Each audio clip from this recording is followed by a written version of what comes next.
Hello and welcome everyone, I'm Josh with US Cutter, and today we've got 4 different laser transfer papers to show you that will work with normal CMYK desktop laser printers, our Ghost laser printer, and also the professional Oki and Uninet white toner laser printers. If you're looking for information on vinyl cutters, be sure to check out my quick cut videos. I'm making daily videos covering the basics of vinyl cuttings right now, so go ahead and check those out if that's what you're looking for, and it's not something garment related. Because we've got so much to cover here, I'm just going to go ahead and get straight into it and start with the Forever Multitrans Select for paper. And yeah, I'm only going to tell you to use it for paper. First off, let me just say that if you're planning to use something for wood, go ahead and just use the Forever Flex Soft. Because if you're going to use this product, it has to be sanded down extremely well and as smooth as possible, because you're actually using the toner to adhere to the wood and not an adhesive. So it's not going to work with very porous or uneven surfaces. So I highly recommend you use the Forever Flex Soft and apply it around 250 degrees Fahrenheit. So I'm saying to only use it on paper, and Christopher from Forever would also agree with me. With this paper, it's best to be used if you want to create some amazing stationery work. So with that being said, I made some fake wedding invitations for US Cutter and Forever. To print these out, we're just going to use this HP M254DW with the OEM HP CMYK toners installed inside of it. I have the media setting type set to color laser transparency, and my toner density is set to the maximum setting as stated in the instructions. I'm then going to mirror my image so that when I print it and transfer it, the text is legible. Now that we're ready to press, we're going to go ahead and take it over to the heat press and press it with medium pressure at about 300 degrees Fahrenheit for 10 seconds, and then peel it cold. It's very important that you make sure that these sheets don't get separated when you're moving them off the heat press. This can lead to incomplete transfers like you see right here, and you don't want that. If you're big on stationery and want to try this out, you can start with an iron and a 10-pack. But if this is something that you're going to do majorly, I would highly suggest just getting a press like this little guy right here. The Forever Multitrans Select paper comes in gold and silver for right now and is offered in 10 and 100 packs. I have them linked down in the video description below. Next up, we have another multi-trans paper, but this time it's a metallic for hard surfaces. This paper allows you to get metallic colors on hard surfaces like you see right here. In today's example, I'm going to be pressing a mug, but I've also got a few applications to glass that I'm going to show you at the end as well too. To print this, I'm switching my media type over to labels and then leaving my toner density set as maximum as mentioned before. I'm also going to mirror my image before printing it so that it's legible since it is a transfer. I'm setting my mug press to 320 degrees Fahrenheit and setting my timer for 180 seconds. Now, what I'm about to tell you is extremely important when it comes to pressing this stuff. Do not start your timer until the mug press has gone back up to 320 degrees Fahrenheit with your mug inside of it. You know when you put your mug in, how it goes down and then takes a little while to get back up to temp because your mug's cold. So you need to make sure that you don't start your timer until it's back up to temp, or you're going to have some mess ups like this here. But don't fret if you have some mess ups because it's laser toner, and using our VLR vinyl remover, you can remove any mess ups from your mugs as you can see me doing right here. And once you do that, you can come and press, and then you can have a successful press like I did here. Anyway, once you've finished pressing the mug for 180 seconds at 320 degrees Fahrenheit, you want to remove the mug and then let it cool down to room temperature. Once the mug is cooled down, you'll then want to soak the mug in water so that the transfer pulls off easily. You can try skipping this step if you like, but I strongly advise you to always wet the transfer. Even if you just hold a wet rag over the top of it so it still gets the transfer wet, it's going to give you much better results than not putting any moisture on it at all. I've got some good transfers on mugs right here, but it also works great on glass and mirrors. Big thanks to our rep over at Forever, Christopher, for sending these. He also made a video about pressing the mirror that you can view up in the little link above. Next, we're going to move over to the garment side of things and look at 2 amazing Uninet papers. The first is the Uninet iColor Select paper. The Uninet iColor Select paper is a 2-step transfer paper for both light and dark clothing. It has a softer, stretchier adhesive, giving it a nice feel, making it better for larger designs with less rasterization.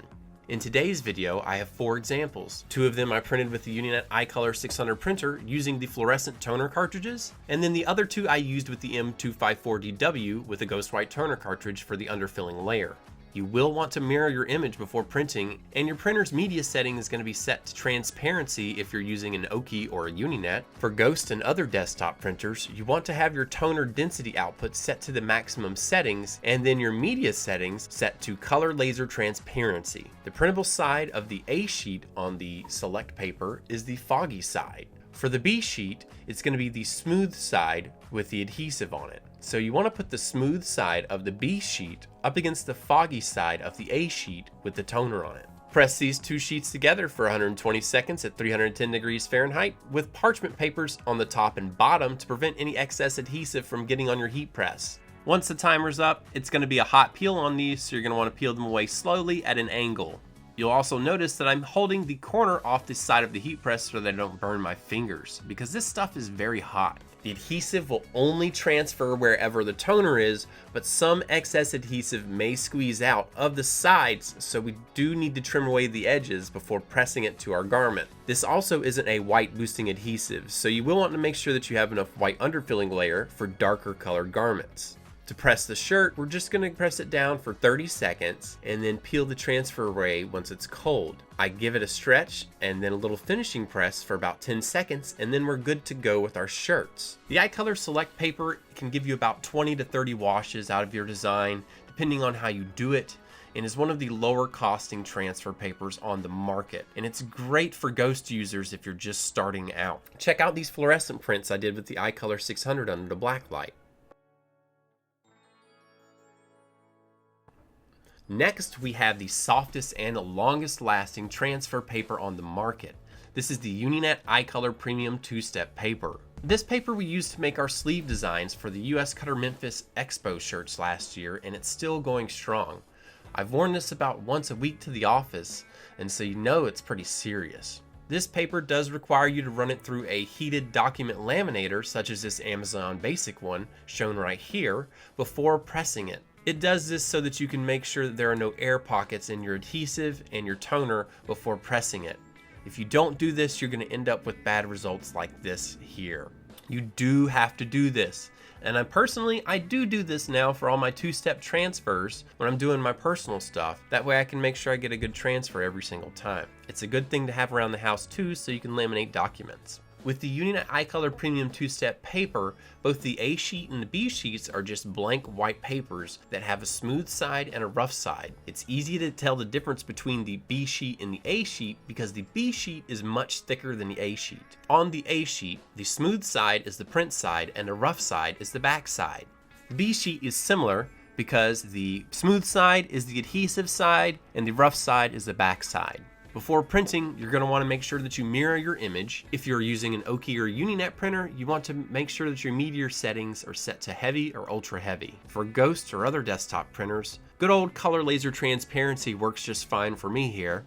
Once you've printed your images, you want to run the A and B sheet through the heated document laminator, making sure they're pressed together nice and firmly. You're going to want to press them inside your swing arm heat press at about 250 degrees Fahrenheit for 30 seconds with medium-high pressure, and then peeling them while hot, slowly at a smooth angle like shown here. The adhesive is only going to transfer wherever the toner is, but just like every other 2-step paper, you're going to want to trim the edges just in case any excess adhesive got squeezed out on the sides. Now, next we're going to press our design down on the garment at 250 degrees Fahrenheit for 30 seconds and then peel it cold.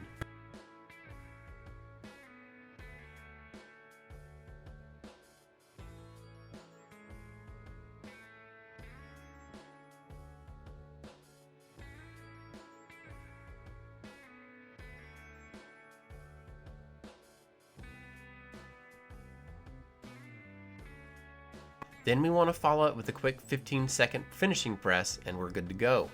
You have the softest feeling, longest lasting transfer on the market.